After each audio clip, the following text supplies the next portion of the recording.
ഞാൻ ഒരു സന്യാസ വൈദികനല്ല. സന്യാസം സശ്രദ്ധം വീക്ഷിക്കുന്ന ഒരു സാധാരണ രൂപത വൈദികനാണ്.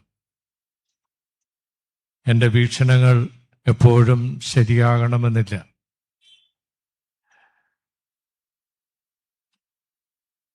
എന്നാൽ ഞാനൊരു ഫ്രാൻസിസ്കൻ 3-ാം സഭ അംഗമാണ്.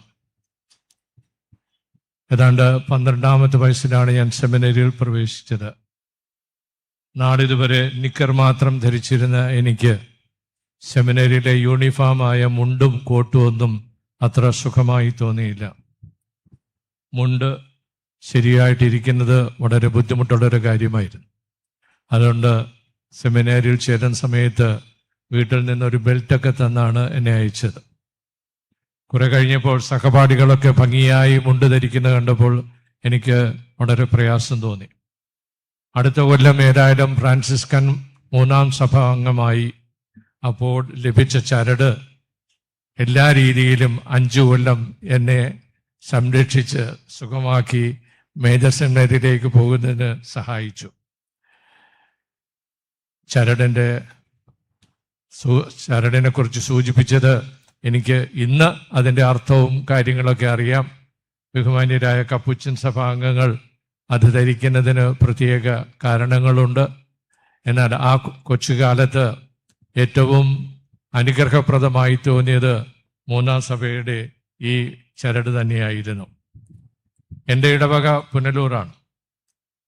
വർഷങ്ങൾക്ക് മുമ്പ് പ്രൈമറി സ്കൂളിലെ വിദ്യാർത്ഥിയായിരുന്ന അവസരത്തിൽ ഞാൻ ആദ്യമായിട്ട് ഈ കാപ്പിപ്പൊടി നിറമുള്ള അച്ഛന്മാരെ കണ്ടു. അവർ ഞങ്ങളുടെ ഇടവകയിൽ വന്നത് ധ്യാനം പ്രസംഗിക്കാനായിരുന്നു. ധ്യാനം പ്രസംഗിച്ചത് എന്താണെന്നൊന്നും എനിക്ക് ഓർമ്മയുമില്ല, മനസ്സിലാക്കാനുള്ള പ്രായവും അന്ന് ഉണ്ടായിരുന്നില്ല. ഒരു കാര്യം കൃത്യമായി ഓർമ്മിക്കുന്നുണ്ട്. ഒരു ദിവസത്തെ പ്രസംഗം സെമിത്തേരിയിലായിരുന്നു. സെമിത്തേരിയുടെ മുമ്പിലൂടെ ഓടിപ്പോയിട്ടുള്ള ഞാൻ ഇത് എന്താണെന്ന് അത്ഭുതപ്പെടുകയായിരുന്നു. സെമിത്തേരിയിൽ ഒരു പ്രസംഗം. ഏതായാലും മറ്റുള്ളവരോടുകൂടി സെമിത്തേരിയുടെ പ്രസംഗം ശ്രദ്ധിക്കാൻ പോയി. അന്നും പറഞ്ഞതൊന്നും മനസ്സിലായില്ല, കാരണം പ്രൈമറി സ്കൂളിലെ വിദ്യാർത്ഥിയാണ് ഞാൻ. ഒരു കാര്യം ഞാൻ ഇപ്പോഴും കൃത്യമായി ഓർമ്മിക്കുന്നത്, ആ വൈദികന്റെ കയ്യിൽ ഒരു തലയോട്ടി. ഞാൻ അത്ഭുതപ്പെട്ടു. അതുവരെ കണ്ടിരുന്നത് അപകട സൂചനയായിട്ട് തലയോട്ടിയും കൈകളുമായിരുന്നു. ഈ അച്ഛൻ ഇതെല്ലാം കയ്യിൽ വെച്ചിട്ട് വളരെ ശക്തമായിട്ട് പ്രസംഗിക്കുന്നത് ഞാൻ കണ്ടു. എന്താണ് പ്രസംഗിച്ചതെന്നൊന്നും എനിക്കറിയില്ല.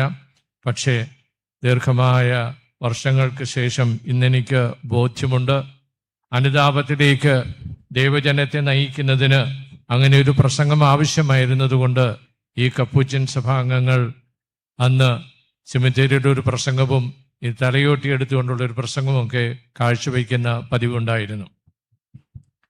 മിഡിൽ സ്കൂളിലായപ്പോൾ എൻ്റെ ഇടവകയിലേക്ക് കൊല്ലം തില്ലേരി ആശ്രമത്തിൽ നിന്ന് സഹോദരന്മാർ അവധിക്കാലം ചെലവിടുന്നതിനായി വന്നു. എൻ്റെ കുടുംബ വീട്ടിൽ നല്ലൊരു കുളമുണ്ട്.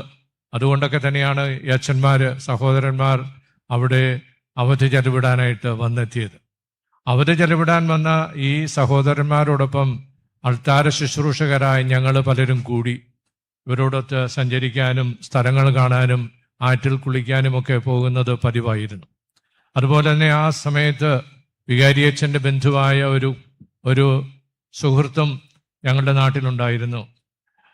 അങ്ങനെ ഞങ്ങൾ ഈ കപ്പൂച്ചൻ സഭാംഗങ്ങളോട് ചേർന്ന് കുറേ ദിവസം ചെലവിട്ട് കഴിഞ്ഞപ്പോൾ ഒരു കപ്പൂച്ചിനായ കൊള്ളാമെന്നുള്ളൊരു ധാരണയൊക്കെ എൻ്റെ മനസ്സിലുണ്ടായി. എന്നാൽ ആ കൊല്ലം സെമിനാരിയിലേക്ക് സെലക്ഷൻ കിട്ടി. ഞാൻ സെമിനാരിയിൽ ചേർന്ന് കഴിഞ്ഞു. ഈ കപ്പൂച്ചിനാകാനുള്ള ആഗ്രഹമൊക്കെ പതുക്കെ തണുത്തുപോയി.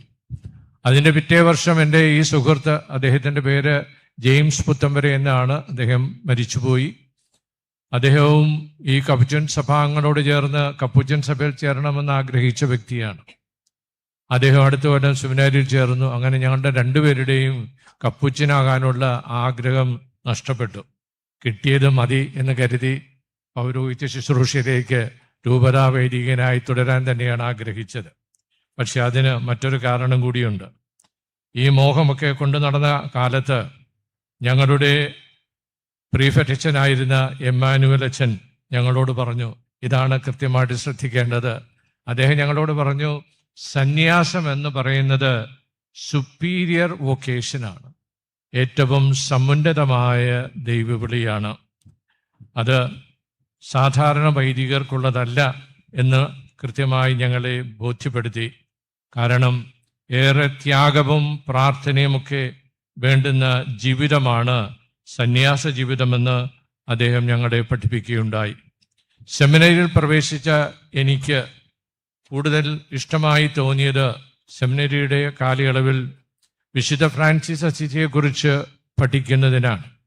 അദ്ദേഹത്തിൻ്റെ ജീവചരിത്രമെല്ലാം നല്ലതുപോലെ വായിക്കുകയും പഠിക്കുകയും ചെയ്തു. പല കാര്യങ്ങളും ഇന്ന് കൃത്യമായി ഓർമ്മിക്കുന്നുണ്ട്. എന്നാൽ അദ്ദേഹം ജനിച്ച നാട്ടിലെത്താൻ കഴിയുമോ എന്നുള്ള ചിന്തയൊന്നും എനിക്ക് അന്നുണ്ടായിരുന്നില്ല. പിന്നീട് ഇറ്റലിയിൽ പഠിക്കാൻ പോയപ്പോൾ ഞാൻ ഏറെ പ്രാവശ്യം സന്ദർശിച്ചത് അസീസി പട്ടണമാണ്. കൂടാതെ ഒരു അവധിക്കാലത്ത് അസീസി പട്ടണത്തിനടുത്തുള്ള സ്ഥലത്തായിരുന്നു ഞങ്ങളുടെ അവധിക്കാലം. അതുകൊണ്ട് കാൽനടയായി അസീസിയിലേക്ക് പോകുന്നതിനും ഈ സ്ഥലങ്ങളൊക്കെ സന്ദർശിക്കുന്നതിനും എനിക്ക് കഴിഞ്ഞിട്ടുണ്ട്. കഴിഞ്ഞ വർഷം റോമിൽ പോയി അസീസി പോകണമെന്ന് ആഗ്രഹിച്ചെങ്കിലും പോകാൻ സാധിച്ചില്ല. വിശുദ്ധ ഫ്രാൻസിസ് അസീസി ലക്ഷോപലക്ഷം വിശ്വാസികൾക്കും അവിശ്വാസികൾക്കും അദ്ദേഹത്തിൻ്റെ ആധ്യാത്മികത പിൻചെല്ലുന്ന സന്യസ്തർക്കും ഒരത്ഭുത പ്രതിഭാസമാണ്. വിശുദ്ധന്റെ ജീവിതം ആഴത്തിൽ പഠിക്കുന്ന ഒരു സന്യാസിക്കോ സന്യാസിനിക്കോ സമർപ്പിത ജീവിതത്തിൽ നിന്ന് അല്പം പോലും വ്യതിചലിക്കാൻ പറ്റില്ല എന്നാണ് എൻ്റെ വിശ്വാസം. സുവിശേഷത യേശുവിനെ അനുനിമിഷം അനുധാവനം ചെയ്യാനും അവനുമായി താതാത്മ്യപ്പെടാനും മറ്റൊരാൾക്കും സാധിക്കാത്ത രീതിയിൽ ജീവിച്ച് കാണിച്ച വിശുദ്ധനാണ് അദ്ദേഹം. ഈ കഴിഞ്ഞ 21 തീയതി ഫ്രാൻസിസ് പാപ്പായുടെ ചരമവാർഷികമായിരുന്നെന്ന് നിങ്ങൾക്കെല്ലാവർക്കും അറിയാം.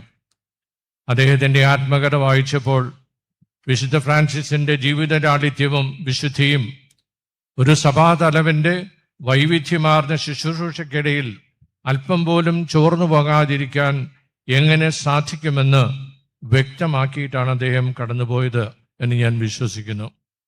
നിങ്ങൾക്കറിയാവുന്നതുപോലെ പരിശുദ്ധ പിതാക്കന്മാർ മുൻപുണ്ടായിരുന്നവരെ പോലെ ആയിരുന്നില്ല അദ്ദേഹം. ലളിതമായ ജീവിതമാണ് അദ്ദേഹം ആശ്ലേഷിച്ചത്. അദ്ദേഹത്തിൻ്റെ തെരഞ്ഞെടുപ്പിന് ശേഷം അവിടെ വത്തിക്കാനിലുള്ള ചില പ്രോട്ടോകോൾ അനുസരിച്ച് ഇട്ടിരിക്കുന്ന കറുത്ത ഷൂസ് മാറ്റണമെന്നും ചുവന്ന ഷൂസ് ധരിക്കണമെന്നൊക്കെ പറഞ്ഞപ്പോൾ അതൊന്നും വേണ്ട എന്ന് അദ്ദേഹം പറയുകയുണ്ടായി. പിന്നീട് അദ്ദേഹത്തോട് ഈ ടൈലർ പറഞ്ഞു, പിതാവ് ഇട്ടിരിക്കുന്ന കറുത്ത പാൻസൊക്കെ മാറ്റണം, അത് ഇതിന് ചേർന്നതല്ല. അന്നേരം അദ്ദേഹം ചോദിച്ചു, എന്താണ് ഐസ്ക്രീം പാർലറിലെ ബോയി ആക്കാൻ എന്നെ നോക്കുകയാണോ എന്നാണ് ചോദിച്ചത്. അപ്പോൾ അങ്ങനെയുള്ള ഒരു ആഡംബരത്തിൻ്റെയും ജീവിതം ആശ്ലേഷിക്കാതെ വത്തിക്കാൻ പാലസിൻ്റെ സൗകര്യങ്ങളെല്ലാം മാറ്റി നിർത്തിയിട്ട് അവിടെ എല്ലാവർക്കും താമസിക്കാൻ സൗകര്യപ്പെടുന്ന സാന്ത മാർത്ത എന്ന് പറയുന്ന പരിമിതമായ സൗകര്യത്തിലാണ് തൻ്റെ 12 വർഷത്തെ അജപാലന ശുശ്രൂഷ അദ്ദേഹം നിർവഹിച്ചത്. ജീവിത ലാളിത്യത്തിൻ്റെയും മനുഷ്യത്വത്തിൻ്റെയും മുഖശ്രീ നഷ്ടപ്പെടാതെ വിശുദ്ധ പത്രോസിൻ്റെ ചത്തുരത്തിലൂടെയുള്ള അവസാന യാത്ര നിങ്ങളെല്ലാവരും ഓർമ്മിക്കുന്നുണ്ടാവും. പരിശുദ്ധ പിതാവ് ഈസ്റ്ററിൻ്റെ ദിവസം തന്നെ ഊർബിയ തോർബി എന്ന് പറയുന്ന ആശീർവാദം നൽകിയിട്ട് ആ ചത്തുരത്തിലൂടെ അവസാനമായ യാത്ര ചെയ്തത്. അപ്പോൾ ജീവിത ലാളിത്യവും വിശുദ്ധിയുമൊക്കെ വിശുദ്ധ ഫ്രാൻസിസ് അസീസിയുടെ ജീവിതത്തിൽ നിന്ന് പകർന്ന് തൻ്റെ വ്യക്തിപരമായ ജീവിതത്തിലൂടെ കാണിക്കുവാൻ അദ്ദേഹം തീർച്ചയായും പരിശ്രമിച്ചു. അതിൻ്റെ ഫലമായി ഇന്നും സമുന്നതനായ വ്യക്തി എന്ന നിലയിൽ, ലാളിത്യത്തിൻ്റെ പിതാവെന്ന നിലയിൽ, വിശുദ്ധിയുടെ പിതാവെന്ന നിലയിൽ അദ്ദേഹം ശോഭയാർന്ന പ്രതീകമായി നമ്മുടെ മുമ്പിലുണ്ട്. ധന്യനായി പ്രഖ്യാപിക്കപ്പെട്ട നമ്മുടെ തിയോഫിൻ അച്ഛനെ പരിചയപ്പെടാൻ എനിക്ക് അവസരമുണ്ടായിട്ടില്ല. അദ്ദേഹം കൊല്ലത്ത് സേവനം ചെയ്തിട്ടുണ്ട്. 2001 ഏതാണ്ട് ഒക്ടോബർ മാസം 18 കൊല്ലം രൂപതയുടെ മെത്രാനാകുന്നതിനുള്ള അറിയിപ്പ് എനിക്ക് ലഭിക്കുകയുണ്ടായി. അതിന് സമ്മതം അറിയിക്കേണ്ട സമയമായിരുന്നു. എനിക്ക് എന്ത് ചെയ്യണമെന്ന് അറിയാൻ പാടില്ലായിരുന്നു. ഞാനങ്ങനെ ഇവിടെ താമസമുണ്ടായിരുന്ന ഞങ്ങളുടെ പ്രിയപ്പെട്ട ഗുരുനാഥൻ, അദ്ദേഹം 1978 ശേഷം കപ്പൂച്ചിൻ സഭാംഗമായി ഇവിടെ ശുശ്രൂഷ ചെയ്യുന്ന സമയമായിരുന്നു. അങ്ങനെയാണ് ഞാൻ ആദ്യമായി ഇവിടെ വന്നത്. അദ്ദേഹത്തെ കണ്ടു. ഞാൻ അന്ന് ധന്യനായ തിയോഫിനച്ചൻ്റെ കബറിടത്തിൽ പ്രാർത്ഥിച്ചോ ഇല്ലയോ എന്നൊന്നും എനിക്കിപ്പോൾ ഓർമ്മയില്ല. ഏതായാലും ഇന്ന് ഞാൻ വന്നത് തീർത്തും പ്രാർത്ഥിക്കുന്നതിനും അദ്ദേഹത്തോട് നന്ദി പറയുന്നതിനും തന്നെയാണ്. നിങ്ങൾക്കെല്ലാവർക്കും ഒരുപാട് കാര്യങ്ങൾ വിശുദ്ധനായ ഈ വൈദികനെ കുറിച്ച് പറയാനുണ്ടാവും. അദ്ദേഹത്തിൻ്റെ ശുശ്രൂഷ ഏറ്റുവാങ്ങിയ പലരും ഇവിടെ ഇന്ന് സന്നിഹിതരായിരിക്കും. 3 കാര്യങ്ങളാണ് ഈ ധന്യജീവിതത്തെക്കുറിച്ച് പറയുവാൻ എനിക്കുള്ളത്. അദ്ദേഹത്തിൻ്റെ എളിമ, വിനീത മനോഭാവം. യേശു പഠിപ്പിച്ചു, ഞാൻ ശാന്തശീലനും വിനീതഹൃദയനുമാകിയാൽ എൻ്റെ നുകം വഹിക്കുകയും എന്നിൽ നിന്ന് പഠിക്കുകയും ചെയ്യുവൻ. ആരാണ് സന്യസ്തൻ? വിശുദ്ധനായ ജോൺ പോൾ രണ്ടാമൻ തൻ്റെ അപ്പസ്തോലിക പ്രബോധനം വീറ്റ കോൺസക്രാത്ത എന്നതിനാദ്യമായി പറയുന്നത് ഇതാണ്: സുവിശേഷത്തിലെ യേശുവിനെ അനുധാവനം ചെയ്യുമെന്ന്. സുവിശേഷത്തിലെ യേശുവിനെ കുറിച്ച് പറയുന്ന 3 കാര്യങ്ങൾ: ബ്രഹ്മചാരിയും ദരിദ്രനും അനുസരണമുള്ളവനുമായ യേശുവിനെ അനുധാവനം ചെയ്യാൻ വിളിക്കപ്പെട്ടവരാണ് സന്യസ്തർ. സന്യാസം ആശ്ലേഷിക്കുന്ന സമർപ്പിതർ ഈ ദൗത്യം യാഥാർത്ഥ്യമാക്കാനാണ് തങ്ങളുടെ ജീവിതം വഴി പരിശ്രമിക്കുന്നത്. യേശുവിനെ അനുനിമിഷം അനുധാവനം ചെയ്യുക, യേശുവിൻ്റെ പ്രതിരൂപമായി പരിണമിക്കുക, അതത്രേ സന്യാസം. യേശുനാഥൻ എത്രമാത്രം എളിമപ്പെട്ടുവെന്ന് സുവിശേഷം സാക്ഷ്യപ്പെടുത്തുന്നുണ്ട്. അന്ത്യത്താഴവേളയിൽ ഈ ശിഷ്യന്മാരുടെ പാദങ്ങൾ കഴുകുന്നു. ബെത്ലഹേം മുതൽ കാൽവരി മല വരെ എളിമയുടെയും ലാളിത്യത്തിൻ്റെയും വിനയത്തിൻ്റെയും ജീവിതം ആശ്ലേഷിച്ച വ്യക്തിയാണ് യേശുനാഥൻ. അവിടുന്ന് പഠിപ്പിച്ചു, സ്വർഗസ്ഥനായ പിതാവ് പരിപൂർണനായിരിക്കുന്നത് പോലെ നിങ്ങളും പരിപൂർണരായിരിക്കുവിൻ. സന്യാസം ആശ്ലേഷിക്കുന്നത് സ്വന്തം ജീവിത വിശുദ്ധി നേടാൻ തന്നെയാണ്. എന്നാൽ സ്വന്തം ആത്മരക്ഷ മാത്രമല്ല, സമർപ്പണത്തിലൂടെ ഏറ്റെടുക്കുന്ന ശുശ്രൂഷ വഴി സ്വന്തം ജീവിതത്തെ ധന്യമാക്കാനും ദൈവജനത്തിൻ്റെ ജീവിതത്തെ സമ്പന്നമാക്കാനുമാണ്. എത്രയോ പേർക്കാണ് വിശുദ്ധനായ ഈ വൈദികൻ താങ്ങും തണലുമായി, ആശ്വാസമായി ഈ ആശ്രമത്തിൽ ജീവിച്ചത്. പാവപ്പെട്ടവരോടും വേദനിക്കുന്നവരോടും പ്രതിബദ്ധത പ്രകടിപ്പിച്ചുകൊണ്ട്, അതിന് പ്രത്യേകമായ കാരണമുണ്ടായിരുന്നു. തൻ്റെ ഹൃദയത്തിലെപ്പോഴും മന്ത്രിച്ചിരുന്ന യേശുവിൻ്റെ വചനങ്ങൾ: എൻ്റെ ഏറ്റവും എളിയ ഈ സഹോദരന്മാരിൽ ഒരുവന് നിങ്ങളിത് ചെയ്തു കൊടുത്തപ്പോൾ എനിക്ക് തന്നെയാണ് ചെയ്തത്. കാണപ്പെടുന്ന സഹോദരനെ സ്നേഹിക്കാത്തവന് കാണപ്പെടാത്ത ദൈവത്തെ സ്നേഹിക്കുവാൻ സാധിക്കുകയില്ല. ഈ ദൈവവചനത്തിൻ്റെ അധിഷ്ഠിതമായ തൻ്റെ സമർപ്പിത ജീവിതം അതിൻ്റെ താളം തെറ്റാതെ കാത്തു സൂക്ഷിച്ചതിൻ്റെ ഫലമായി തന്നെ സമീപിക്കുന്ന, ഹൃദയം നുറുങ്ങിയവരെ ആശ്വസിപ്പിക്കുന്നതിനും തണലാകാനും അദ്ദേഹത്തിൻ്റെ ധന്യജീവിതത്തിന് കഴിഞ്ഞു. അതാണ് ഇന്ന് അനേകരിലൂടെ സാക്ഷ്യപ്പെടുത്തുന്നത്. അദ്ദേഹത്തിൻ്റെ അത്ഭുതങ്ങളും പ്രവർത്തികളുമൊക്കെ നമുക്ക് വായിക്കാൻ ഇന്ന് ലഭ്യമാണ്. അവിടെയൊക്കെ പറയുന്ന കാര്യങ്ങൾ ഇതുപോലെ പാവപ്പെട്ടവരോട് ഏറ്റവും താല്പര്യം പ്രദർശിപ്പിച്ച വ്യക്തി എന്ന നിലയിൽ തന്നെയാണ്. വിശുദ്ധനായ തിയോഫിനച്ചൻ്റെ 2 സവിശേഷ ഭക്ത്യാഭ്യാസങ്ങളാണ് ഞാനിപ്പോൾ അനുസ്മരിക്കുന്നത്. ഒന്ന്, ദിവ്യകാരുണ്യസ്ഥനായ യേശുവിനോടൊപ്പം അദ്ദേഹം ചെലവിട്ട ആരാധനയുടെ വിശിഷ്ട നിമിഷം. മറ്റൊന്ന്, എല്ലാ ദിവസവും കുരിശിൻ്റെ വഴിയിലൂടെ യേശുവിൻ്റെ പീഡാസഹനങ്ങളിലൂടെ അവിടുത്തെ അനുധാവനം ചെയ്യുവാൻ സാധിച്ച ധന്യപ്പെട്ട നിമിഷങ്ങൾ. ആ ജീവിതത്തെ ശ്രേഷ്ഠമാക്കിയത്, ഈ ദിവ്യാനുഭവങ്ങൾ പൂവണിഞ്ഞത് പാവപ്പെട്ടവർക്ക് വേണ്ടി അദ്ദേഹം നീക്കിവെച്ച നിമിഷങ്ങളും വിധവയുടെ ചെല്ലിക്കാശികളുമാണ്. വിതരണത്തിൽ ഈ ദിവ്യകാരുണ്യസ്ഥനായ യേശുവിനെ ആരാധിക്കുന്ന ഈ വിശുദ്ധനായ വൈദികനെ കുറിച്ച് ഓർമ്മിക്കുമ്പോൾ ഞാൻ ഓർത്തു പോകുന്നത് 13-ാം നൂറ്റാണ്ടിൽ വിശുദ്ധ തോമസ് അക്വീനാസ് രചിച്ച ആരാധന ഗീതമാണ്. അദോറോത്തെ ദെവോത്തെ എന്ന് പറയുന്ന ആ ഗാനത്തിലെ 4 വരികളാണ് ഞാനിപ്പോൾ ഓർമ്മിക്കുന്നത്. ബഹുമാന്യനായ ഞങ്ങളുടെ ഗുരുനാഥൻ എമ്മാനുവലച്ചൻ ഞങ്ങളെയൊക്കെ ലത്തീൻ ഭാഷ പഠിപ്പിച്ച വ്യക്തിയാണ്. ഒരു വർഷത്തെ ലത്തീൻ ഭാഷയ്ക്ക് ശേഷം 2ാം വർഷം ഞങ്ങളെയൊക്കെ പഠിപ്പിച്ചിരുന്നത് ലാറ്റിൻ ക്ലാസിക്സ് ആണ്. അതൊക്കെ ഞാൻ ഇന്ന് കൃത്യമായി ഓർമ്മിക്കുന്നു. സലസ്റ്റ്, സിസറോ, വെർജിൽ ഇതൊക്കെ പഠിപ്പിച്ചതിന് ശേഷം സഭ ഉപയോഗിക്കുന്ന ലത്തീൻ ഭാഷയെക്കുറിച്ചുള്ള പഠനം ഞങ്ങൾക്കുണ്ടായിരുന്നു. ആ അവസരത്തിലാണ് ഈ അദോറോ തെ ദൈവോത്തെ എന്ന ഈ ഗാനം തർജ്ജമ ചെയ്യുവാൻ ഞങ്ങളോട് പറഞ്ഞത്. അതിൽ എനിക്കിഷ്ടപ്പെട്ട 4 വരികളാണ് ഞാനിപ്പോൾ അനുസ്മരിക്കുന്നത്. പിയെ പെലിക്കാനെ യേസു ദോമിനെ മേ ഇമൂന്തും മൂന്ത തുവോ സാൻഗ്വിനെ കുയൂസ് ഊണ സ്റ്റില്ല സാൾവും ഫാച്ചരെ തോത്തും മൂന്തും ക്വിത് അബോംനെ ഷെരരെ. കർത്താവായ യേശുവേ, നന്മയായ പെലിക്കൻ, അങ്ങയുടെ രക്തത്താൽ എന്നെ കഴുകി വെടിപ്പാക്കണമേ. അങ്ങേ തിരുരക്തത്തിൻ്റെ ഒരു തുള്ളി മതി ഈ ലോകത്തിൻ്റെ സകല തിന്മകളും തുടച്ചു മാറ്റുവാൻ.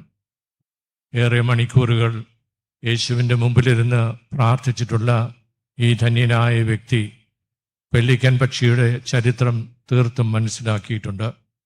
പെല്ലിക്കൻ പക്ഷി തൻ്റെ കുഞ്ഞുങ്ങൾക്ക് ഭക്ഷണമില്ലാതെ വരുമ്പോൾ അതിൻ്റെ ഹൃദയം കുത്തിമുറിച്ച് അതിൽ നിന്നുള്ള രക്തം കൊടുത്ത് അവരെ പോറ്റുമെന്നാണ് ഐതിഹ്യം. അങ്ങനെ യേശുവിനെ പെല്ലിക്കൻ പക്ഷിയായി ചിത്രീകരിച്ചത് തോമസ് അക്വിനാസ് എന്ന് പറയുന്ന വിശുദ്ധനാണ്. കാരണം തൻ്റെ ജീവിതത്തിൻ്റെ അവസാന നിമിഷം വരെ അവസാനത്തെ തുള്ളി രക്തം പോലും മനുഷ്യകുലത്തിന് വേണ്ടി സമർപ്പിക്കുവാൻ അദ്ദേഹം അവിടുന്ന് സന്നദ്ധനായി. ആ മാതൃകയാണ് യേശുവിനെ അനുധാവനം ചെയ്യുന്ന ഒരു വ്യക്തി തൻ്റെ ജീവിതത്തിൽ സ്വീകരിക്കേണ്ടതെന്ന് തീർച്ചയായും തെയോഫിനച്ചൻ വിശ്വസിച്ചിട്ടുണ്ട്. യേശുവിൻ്റെ വചനങ്ങൾ ഇനിയും ഓർമ്മിക്കാം. സ്നേഹിതന് വേണ്ടി ജീവാർപ്പണം ചെയ്യുന്നതിനേക്കാൾ വലിയ സ്നേഹമില്ല. ഇനിയും നമ്മൾ വേദപുസ്തകത്തിലേക്ക് തിരിഞ്ഞു നോക്കുമ്പോൾ ഫിലിപ്പിയർക്ക് എഴുതിയ ലേഖനത്തിൽ വിശുദ്ധ പൗലോസ്ലീഹ യേശുവിൻ്റെ ശൂന്യവൽക്കരണത്തെക്കുറിച്ച് കൃത്യമായി നമ്മെ ഓർമ്മിപ്പിക്കുന്നുണ്ട്. ഇന്ന് ഈ തെയോഫിനച്ചനെ ഓർമ്മിക്കുമ്പോൾ പെല്ലിക്കൻ പക്ഷിയുടെയും യേശുവിൻ്റെ ശൂന്യവൽക്കരണത്തിൻ്റെയും ജീവിതമൊക്കെ ആശ്ലേഷിച്ച അദ്ദേഹത്തിന് ഏറെ നന്മ ദൈവജനത്തിനു വേണ്ടി കാഴ്ചവെക്കുവാൻ സാധിച്ചു. അതോടൊപ്പം ഞാൻ ഇപ്പോൾ അനുസ്മരിക്കുന്നത് 1982 ഒക്ടോബർ മാസം 10 വിശുദ്ധനായ ജോൺ പോൾ രണ്ടാമൻ വിശുദ്ധനായി പ്രഖ്യാപിക്കപ്പെട്ട ഒരു ഫ്രാൻസിസ്കൻ സന്യാസിയുടെ ചിത്രമാണ്. വിശുദ്ധനായ മാക്സിമിലിയൻ കോൾബെ 1941 അദ്ദേഹത്തെ മരണത്തിന് വിധിച്ചു. എന്നാൽ അവിടെ മരണത്തിന് വിധേയനാക്കപ്പെട്ട മറ്റൊരു മനുഷ്യൻ, അദ്ദേഹത്തിൻ്റെ പേര് ഫ്രാൻസിസ്ക് എന്ന് പറയുന്ന പോളിഷ് നെയിമാണ്. എങ്ങനെയാണത് കൃത്യമായി ഉച്ചരിക്കേണ്ടതെന്ന് എനിക്കറിയില്ല. അദ്ദേഹം നിലവിളിക്കുകയുണ്ടായി, എനിക്ക് എൻ്റെ ഭാര്യയും മക്കളുമുണ്ട്, അവരെ തിരിച്ചു ചെന്ന് കാണണമെന്നുള്ള ആഗ്രഹമുണ്ട് എന്ന് പറഞ്ഞ് ഉറക്കെ നിലവിളിച്ചപ്പോൾ ആ മനുഷ്യന് വേണ്ടി മരിക്കാൻ തയ്യാറാണെന്ന് മാക്സിമിലിയൻ കോൾബെ പറയുകയുണ്ടായി. വിശുദ്ധനായി പ്രഖ്യാപിച്ചതിൻ്റെ തിരുക്കർമ്മങ്ങളിൽ പങ്കുചേർന്ന് ഈ മനുഷ്യൻ വത്തിക്കാനിലെ ചത്തുരത്തിലേക്ക് ഇറങ്ങി നിലവിളിക്കുകയായിരുന്നു. അദ്ദേഹത്തിൻ്റെ നിലവിളി കേട്ട് ഒത്തിരി ആളുകൾ ചുറ്റും കൂടി. അപ്പോൾ അതവർ ചോദിച്ചു, എന്തിനാണ് നിങ്ങൾ കരയുന്നത്? സഭയിൽ നിന്ന് ഒരു വിശുദ്ധനെ പ്രഖ്യാപിച്ചിരിക്കുകയാണല്ലോ എന്ന് പറഞ്ഞപ്പോൾ ആ മനുഷ്യൻ പറഞ്ഞു, അദ്ദേഹം എനിക്ക് വേണ്ടിയാണ് മരിച്ചത്, എൻ്റെ കുടുംബത്തിന് വേണ്ടിയാണ് മരിച്ചത്. പ്രിയമുള്ള സഹോദരരെ, നമുക്കെല്ലാവർക്കും അറിയാം, സഹോദരന് വേണ്ടി ജീവൻ ബലി കഴിക്കുന്നതാണ് യേശു പഠിപ്പിച്ച ഏറ്റവും ആത്മാർത്ഥമായ സ്നേഹം. പൗലോസ്ലീഹ ഗലാത്യർക്കെഴുതിയ ലേഖനത്തിൽ പറയുന്നുണ്ട്, എന്നെ സ്നേഹിക്കുകയും എനിക്ക് വേണ്ടി മരിക്കുകയും ചെയ്തവനാണ് യേശു. നമുക്ക് ഓരോരുത്തർക്കും വേണ്ടി മരിച്ച യേശുനാഥനെ സാക്ഷ്യപ്പെടുത്തുന്നതിന്, ആ ജീവിതം ആശ്ലേഷിക്കുന്നതിന്, ആ ജീവിതത്തിൻ്റെ മാതൃക സമൂഹത്തിന് സമ്മാനിക്കുന്നതിന് ഏറ്റവും നല്ല രീതിയിൽ മാതൃക നൽകിക്കൊണ്ട് കടന്നുപോയ വ്യക്തി തന്നെയാണ് ഇന്ന് നാം ആദരിക്കുന്ന ധന്യനായ തെയോഫിനച്ചൻ. അദ്ദേഹത്തിന് പല സിദ്ധികളും പ്രവചനപരവും ഉണ്ടായിരുന്നെന്ന് ഏറെ വിശ്വാസികൾ സാക്ഷ്യപ്പെടുത്തുന്നുണ്ട്. കൊച്ചു ത്രേസ്യയെ പോലെ തനിക്ക് ലഭിച്ച ഈ അനുഗ്രഹങ്ങൾ നമുക്ക് സമ്മാനിക്കാൻ ധന്യനായ പുരോഹിത ശ്രേഷ്ഠൻ എപ്പോഴും സന്നദ്ധനാണ്. ഒരുപാട് വ്യക്തികൾക്ക് ആശ്വാസം പകർന്ന അദ്ദേഹം നമുക്ക് ഓരോരുത്തർക്കും കർത്താവിൽ നിന്ന് അവശ്യമായ അനുഗ്രഹങ്ങൾ സമ്മാനിക്കും. ഈ തിരുക്കർമ്മങ്ങളിൽ സംബന്ധിച്ച് തിരിച്ചു പോകുമ്പോൾ എൻ്റെ മനസ്സിൽ ഉദിക്കുന്ന ഒരു ചോദ്യം ഇതാണ്: ഇതെല്ലാം ഒരാഘോഷമായി അവസാനിക്കുകയാണോ? ദൈവജനത്തെ ശുശ്രൂഷിച്ച തെയോഫിനച്ചൻ എനിക്ക് തോന്നുന്നത് യോനാ പ്രവാചകന്റെ ദൈവത്തെക്കുറിച്ചുള്ള നിർവചനം മനഃപ്പാഠമാക്കിയിട്ടുണ്ടെന്നാണ്. യോന എഴുതിയിരിക്കുന്നത് ഇങ്ങനെയാണ്: അവിടുന്ന് ദയാലുവും കാരുണ്യവാനും ക്ഷമാശീലനും സ്നേഹനിധിയും ശിക്ഷിക്കുന്നതിൽ വിമുഖനും. ദയാലുവും കാരുണ്യവാനും ക്ഷമാശീലനും സ്നേഹനിധിയുമായ തെയോഫിനച്ചന് നമ്മളെല്ലാവരും കൂടെ നൽകിയിരിക്കുന്ന പുതിയ പേര് മനുഷ്യ സ്നേഹി എന്നാണ്. സ്നേഹിക്കുവാനുള്ള ദാഹം ഇനിയും ബാക്കി നിൽപ്പുണ്ട്. ഇന്ന് നമ്മോട് പറയാൻ ആഗ്രഹിക്കുന്നത് മനുഷ്യനെ, അയൽക്കാരനെ, ശത്രുവിനെ സ്നേഹിക്കുവാനാണ്. ഞാനിപ്പോൾ വയലാറിൻ്റെ വരികളാണ് ഓർമ്മിക്കുന്നത്. മനുഷ്യൻ മനുഷ്യനെ സ്നേഹിക്കുമ്പോൾ മനസ്സിൽ ദൈവം ജനിക്കുന്നു. അന്യന് ആശ്വാസമായി തീരാൻ ഉള്ള പരിശ്രമമായിരിക്കണം നമ്മുടെ ഓരോരുത്തരുടെയും ക്രൈസ്തവ ജീവിതം. അദ്ദേഹത്തിൻ്റെ ജീവിത മാതൃക നമ്മെ ഓരോരുത്തരെയും എന്നും പ്രചോദിപ്പിക്കട്ടെ എന്നതിനെയാണ് എൻ്റെ ആശംസയും പ്രാർത്ഥനയും. എൻ്റെ പ്രിയപ്പെട്ട കപ്പുച്ചിൻ സഭാംഗങ്ങളെ ഒരു രീതിയിലും വിസ്മരിക്കുവാൻ പാടുള്ളതല്ല. കേരളത്തിൽ കൊല്ലത്ത് തില്ലേരിയിലാണ് ഈ സന്യാസ സഭ സ്ഥാപിതമായത്. ഞാനേറെ സ്നേഹിക്കുകയും ബഹുമാനിക്കുകയും ആദരിക്കുകയും ചെയ്യുന്ന ഒത്തിരി കപ്പുച്ചിൻ സഭാംഗങ്ങൾ ഇവിടെയുണ്ട്. കുറേ പേരെല്ലാം കർത്താവിൻ്റെ സന്നിധിയിൽ അവരുടെ സമ്മാനം വാങ്ങുവാനായി കടങ്ങിപ്പോയിട്ടുണ്ട്. ഇന്ന് രൂപതയുടെ ആത്മീയ സ്രോതസ്സായിട്ട് തന്നെയാണ് ഈ കപ്പുച്ചിൻ സഭ പ്രവർത്തിക്കുന്നത്. നാളിതുവരെ നിങ്ങൾ ഓരോരുത്തരും ചെയ്ത ശുശ്രൂഷകൾക്ക് കൃത്യമായി ഈ തരുണത്തിൽ നന്ദി അർപ്പിക്കുന്നു. ഇനിയും പുതിയ ഉണർവോടെ തേജസ്സുറ്റ ശുശ്രൂഷ കാഴ്ചവെക്കാൻ ധന്യനായ തെയോഫിനച്ചൻ നിങ്ങളെ ഓരോരുത്തരെയും പ്രചോദിപ്പിക്കട്ടെ എന്ന് തന്നെയാണ് പ്രാർത്ഥന. നിങ്ങൾക്കെല്ലാവർക്കും അറിയാം, കേരളത്തിൽ ഏറ്റവും പ്രസിദ്ധമായ ഒരു നാടക ഗ്രൂപ്പായിരുന്നു അസിസി ആർട്സിൻ്റെ ഗ്രൂപ്പ്. എത്രമാത്രം സന്ദേശമാണ് സമൂഹത്തിന് നൽകുവാൻ ഈ ആർട്സിന് സാധിച്ചതെന്ന് നിങ്ങൾക്കെല്ലാവർക്കും അറിയാം. അവസാനമായി ഒരു ചെറിയ കാര്യം കൂടി സൂചിപ്പിച്ചു കൊള്ളട്ടെ. ജീവിത സായാഹ്നത്തിൽ എത്തിയിരിക്കുന്ന എനിക്ക് പലപ്പോഴും കപ്പുച്ചിൻ സഭ മാത്രമല്ല എല്ലാ സന്യാസഭകളെയും കുറിച്ച് ഒരാകുലത കടന്നു വന്നിട്ടുണ്ട്. അതിതാണ്: ആധുനികത എത്രമാത്രം നമ്മുടെ സമൂഹത്തെ ബാധിക്കുന്നു. ഇനിയും ഫ്രാൻസിസ്കൻ ആത്മീയതയിൽ വെള്ളം ചേർക്കപ്പെടുന്നുണ്ടോ എന്ന് ചിന്തിക്കുന്ന ഒരു വ്യക്തി കൂടിയാണ് ഞാൻ. വിശുദ്ധ ഫ്രാൻസിസിൻ്റെ ജീവിതം ആശ്ലേഷിച്ച് അത് സന്യാസം സമുന്നതമായ ദൈവവിളിയാണെന്ന് വിശ്വസിക്കുന്ന എനിക്ക് തീർച്ചയായിട്ടും സന്യാസ സഭാംഗങ്ങളെക്കുറിച്ച് ഒത്തിരി സ്വപ്നങ്ങൾ തന്നെയാണ് ഇനിയും അവശേഷിക്കുന്നത്. പ്രിയമുള്ള കപ്പുച്ചിൻ സഭാംഗങ്ങളെ, നിങ്ങളുടെ വസ്ത്രത്തിനും പെരുമാറ്റത്തിനും വചനപ്രഘോഷണത്തിനും വലിയ വില കൽപ്പിക്കുന്ന സമൂഹമാണ് കേരളത്തിലുള്ളത്. ഇത്രയും ദൈവജനം വന്നിരിക്കുന്നത് ഈ ധന്യനായ അച്ഛനെ മാത്രം ആദരിക്കുവാനല്ല, നിങ്ങളെ ഓരോരുത്തരെയും ആദരിക്കുന്നതിന് തന്നെയാണ്. നല്ല ധ്യാന ഗുരുക്കന്മാരും കൗൺസിലിംഗ് വിദഗ്ധരും നല്ല കുമ്പസകാരക്കാരും പണ്ഡിതരും പരിശുദ്ധിയുള്ളവരും ബോബി അച്ഛനെ പോലുള്ള മിസ്റ്റിക്കുകളും. എനിക്ക് അച്ഛനെ കാണുമ്പോൾ തോന്നുന്നത് ഗുരു നിത്യചൈതന്യ എരി വരുന്നു എന്നതുപോലെയാണ്. അതുപോലെ തന്നെ പലരുടെയും പേര് പറയാൻ ആഗ്രഹമുണ്ട്. ഞങ്ങളുടെ കോളേജിൽ പഠിച്ച, കോളേജിൻ്റെ താരങ്ങളായി പ്രശോഭിച്ച വൈദികരുണ്ട്. അങ്ങനെയുള്ള നിങ്ങളെ ഓരോരുത്തരെയും കാണുമ്പോൾ നിങ്ങൾ ഇനിയും ഈ സമൂഹത്തിന് ഒത്തിരി നന്മകൾ കാഴ്ചവെക്കാനുണ്ട്. അത് ചെയ്യുന്നതിന് ഈ ആഘോഷങ്ങൾ നിങ്ങൾക്ക് പ്രചോദനമാകട്ടെ. വിശുദ്ധനായി ഒരു കാലത്ത് പ്രഖ്യാപിക്കപ്പെടുന്നതുവരെ അദ്ദേഹം ധന്യനായി അറിയപ്പെടും. തിയോഫിനച്ചൻ്റെ മാതൃകയും ജീവിത ലാളിത്യവും അദ്ദേഹത്തിൻ്റെ വിശുദ്ധിയും ദിപികാരുണ്യനാഥനായ യേശുവിനോടുള്ള ആഴമായ വിശ്വാസവും സ്നേഹവും കുരിശിൻ്റെ വഴിയിലൂടെ അദ്ദേഹത്തെ അനുധാവനം ചെയ്ത ആ വ്യക്തിത്വം നമുക്കെല്ലാവർക്കും ഈ പ്രത്യേകിച്ച് നമ്മുടെ പ്രിയമുള്ള കപ്പുച്ചൻ സഭാംഗങ്ങൾക്ക് എന്നും പ്രചോദനമായി ഇരിക്കട്ടെ.